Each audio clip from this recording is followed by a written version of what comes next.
দেশের প্রাক্তন প্রধানমন্ত্রী অটল বিহারী বাজপেয়ীর ১০০তম জন্মবার্ষিকীতে তাকে শ্রদ্ধা জ্ঞাপন করলেন রাজ্যের মুখ্যমন্ত্রী ডক্টর মানিক সাহা। প্রখর বক্তা, চিন্তাবিদ, প্রাণবন্ত কবি, দক্ষ প্রশাসক, সুদৃঢ় রাষ্ট্রবাদী নেতৃত্ব, ভারতীয় জনতা পার্টির প্রতিষ্ঠাতা সদস্য তথা প্রথম সভাপতি, সুশাসনের দিশারি প্রাক্তন প্রধানমন্ত্রী, ভারতরত্ন শ্রদ্ধেয় অটল বিহারী বাজপেয়ীজির জন্মজয়ন্তী তথা সুশাসন দিবসে জানাই আমার বিনম্র শ্রদ্ধাঞ্জলি বলে প্রতিক্রিয়া জানিয়েছেন মুখ্যমন্ত্রী ডক্টর মানিক সাহা। রাষ্ট্র নির্মাণে এই মহান বিভূতির অবদান চিরকাল প্রেরণা যোগাবে বলেও প্রতিক্রিয়া দিয়েছেন মুখ্যমন্ত্রী। ১৯২৪ সালের ২৫ ডিসেম্বর মধ্যপ্রদেশের গোয়ালিয়রে জন্মগ্রহণ করেন অটল বিহারী বাজপেয়ী। মাত্র ১৮ বছর বয়সে ব্রিটিশের বিরুদ্ধে ভারত ছাড়ো আন্দোলনে যোগ দেওয়া বাজপেয়ী ১৯৯৬ সালে প্রথমবারের মতো নির্বাচিত হন ভারতের প্রধানমন্ত্রী হিসেবে। কিন্তু কোয়ালিশন যুগের রাজনীতির প্যাঁচ ঘোচে ১৩ দিনের বেশি টেকেনি তার সরকার। এরপর ১৯৯৮ সালে ফের প্রধানমন্ত্রিত্ব পান তিনি, কিন্তু সেবারেও ১৩ মাসের বেশি টেকেনি তার শাসনভার।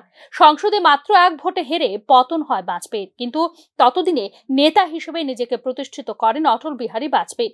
১৯৯৯ সালে তার দ্বিতীয় সরকার পরে যাওয়ার কিছু মাস পর ফের ক্ষমতায় আসেন বাজপেয়ী এবং তার এই তৃতীয় ইনিংস চলে পুরো মেয়াদ, অর্থাৎ ২০০৪ সালের লোকসভা নির্বাচনে অপ্রত্যাশিতভাবে পরাজিত হওয়া পর্যন্ত। বাজপেয়ী ছিলেন ভারতের ১০ম প্রধানমন্ত্রী এবং তার শাসনকালে ভারতের রাজনীতি কোয়ালিশনের অস্থিরতার দিন থেকে বেরিয়ে পুনরায় স্থিতিশীলতার মুখ দেখে এবং সেটা বাজপেয়ীর নেতৃত্বের কারণেই সম্ভব হয়েছে বলে মনে করেন রাজনৈতিক বিশ্লেষক মহল। দেশের প্রথম অকংগ্রেসি প্রধানমন্ত্রী হিসেবে পূর্ণ মেয়াদ অতিক্রম করে ভারতীয় রাজনীতিতে এক উন্নত বিকল্পের সন্ধান দেন অটল বিহারী বাজপেয়ী। ভারতীয় জনতা পার্টির এই নেতার সবচেয়ে বড় পরিচয় ছিল যে ডানপন্থী একটি রাজনৈতিক দলের সদস্য হয়েও নিজেকে এক উদারবাদী নেতা হিসেবে প্রমাণিত করতে পেরেছিলেন অটল বিহারী বাজপেয়ী, এবং তার কারণ ছিল সমস্ত রাজনীতির ঊর্ধ্বে উঠে এক রাষ্ট্রনেতা হিসেবে দেশকে নেতৃত্ব দিয়েছিলেন তিনি। পরিকাঠামোগত উন্নয়ন বা অর্থনৈতিক সংস্কার তো বটেই, ভারতের প্রতিরক্ষা এবং বিদেশ নীতিকেও বলিষ্ঠ করতে বিশেষ উদ্যোগ নিয়েছিলেন অটল বিহারী বাজপেয়ী। ১৯৯৮ সালে পোখরানে দ্বিতীয়বার পরমাণু বিস্ফোরণ ঘটিয়ে ভারত যখন সারা পৃথিবীর চক্ষুশূল হয়েছে, তখন একা সেই চ্যালেঞ্জ নিয়ে সকলের সামনে ভারতের অবস্থান জোরালোভাবে রেখেছিলেন অটল বিহারী বাজপেয়ী। তার সেই দৃঢ়তাকে উপেক্ষা করতে পারেনি বহির্বিশ্ব, মেনে নিয়েছিল ভারতের উত্থান। প্রতিবেশী রাষ্ট্র পাকিস্তানের সঙ্গে তিনি নিয়েছিলেন একের পর এক শান্তি উদ্যোগ।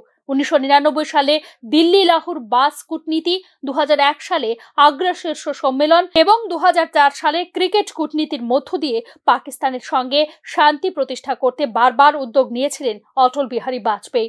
কিন্তু প্রতিদানে কখনো পেয়েছিলেন কার্গিলের ষড়যন্ত্র বা কখনো ঘটেছে সংসদের জঙ্গি হামলা। কিন্তু বাজপেয়ী নিজের উদারবাদী মনকে কখনো উগ্রবাদী হতে দেননি। একই রকম ভাবে চীনের সঙ্গে সম্পর্ক উন্নত করতেও আগ্রহী হয়েছেন অটল বিহারী বাজপেয়ী। ঘরোয়া রাজনীতিতে বাজপেয়ীর এক বড় অবদান ছিল কাশ্মীর সমস্যার প্রতি তার মানবিক অবস্থান। কাশ্মীর সমস্যা মেটানোর জন্য বাজপেয়ীর ইনসানিয়ত, জমহুরিয়ত এবং কাশ্মীরিয়ত এর মডেল অনুসরণ করার আর্জির কারণে আজও উপত্যকার অন্যতম জনপ্রিয় নেতা অটল বিহারী বাজপেয়ী। আজকে যখন কাশ্মীরের সমস্যা বেড়েই চলেছে, কড়া পন্থার সংঘাতে ক্ষতিগ্রস্ত হচ্ছে সব পক্ষই, তখন বাজপেয়ীর সেই মানবিক প্রচারের কথা আরও প্রাসঙ্গিক হয়ে উঠেছে বলেই মনে করছেন রাজনৈতিক বিশ্লেষকরা। অটল বিহারী বাজপেয়ী এবং লালকৃষ্ণ আডবাণীর হাত ধরে বিজেপির উত্থান। ১৯৮০ সালে প্রতিষ্ঠিত নানা ঘাত প্রতিঘাতের মধ্যে ১৯৯৬ সালে প্রথম ক্ষমতার স্বাদ পায় বিজেপি। বরাবর কট্টর রাজনীতির পথ আঁকড়ে চলা বিজেপির পক্ষে রাতারাতি মেরুকরণের মধ্য দিয়ে ভারতীয় রাজনীতিতে দাপট দেখানো সহজ কাজ ছিল না বিজেপির জন্য। আডবাণীর ভাবমূর্তি ছিল কট্টরবাদী নেতা হিসেবে, যিনি ৮০-র শেষে এবং ৯০ দশকের শুরুর দিকে নানা কৌশলে বাগে আনতে চেয়েছিলেন দেশের হিন্দু ভোট।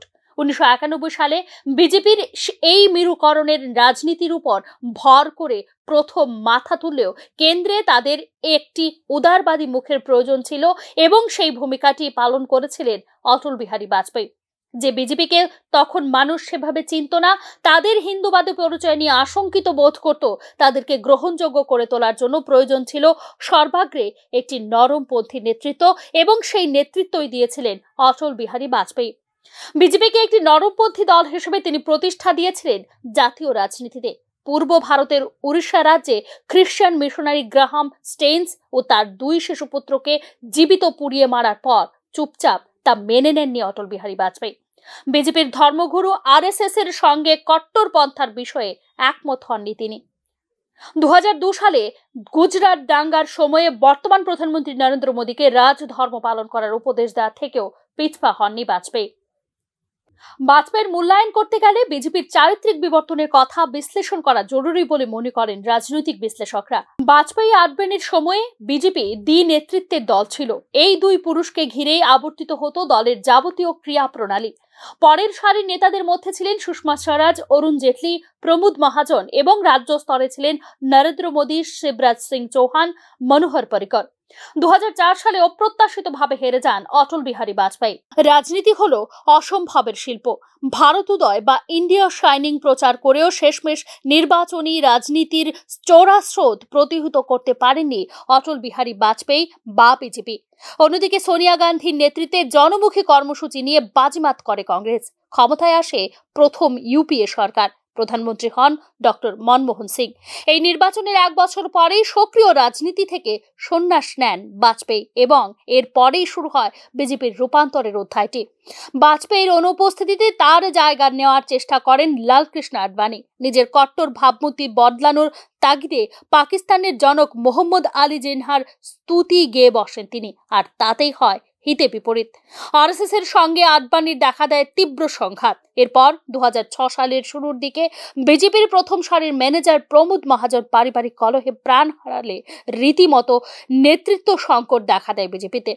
2009 সালের নির্বাচনে বিজেপিকে নেতৃত্ব দিলেও সেই পরীক্ষা ব্যর্থ হন লালকৃষ্ণ আডবাণী। তারপর নানা চড়াই উতরাই পেরিয়ে উঠে আসেন নরেন্দ্র মোদী এবং কোণঠাসা গেরুয়াকে দেখান নতুন দিশা। অটল বিহারী বাজপেয়ীর রাজনীতি থেকে বিদায় এবং মোদীর উত্থানের মধ্যবর্তী সময়টিতে বিজেপি যে নেতৃত্বহীনতার সম্মুখীন হয় তাতেই বোঝা যায় যে দলের জন্য কতটা গুরুত্বপূর্ণ ছিল অটল বিহারী বাজপেয়ী। যে দলকে বেশিরভাগ বিরোধীরাই অস্পৃশ্য মনে করত তাদের হিন্দুবাদী রাজনীতির জন্য, সেই দলের একজন নেতা 20-এরও অধিক দল নিয়ে সরকার সাফল্যের সঙ্গে চালিয়ে মেয়াদ পূর্ণ করে প্রমাণ করেন যে নেতৃত্বের গ্রহণযোগ্যতা থাকলে কোনো অন্তরায় হয়ে ওঠে না প্রবল রাজনৈতিক বিভেদ। আর এখানেই প্রতিষ্ঠিত হয়েছে বাজপেয়ীর মাহাত্ম্য। ভারতের রাজনীতির ইতিহাসে বাজপেয়ীকে মনে রাখবে তার এই কাজের জন্যই। Bureau report, news now.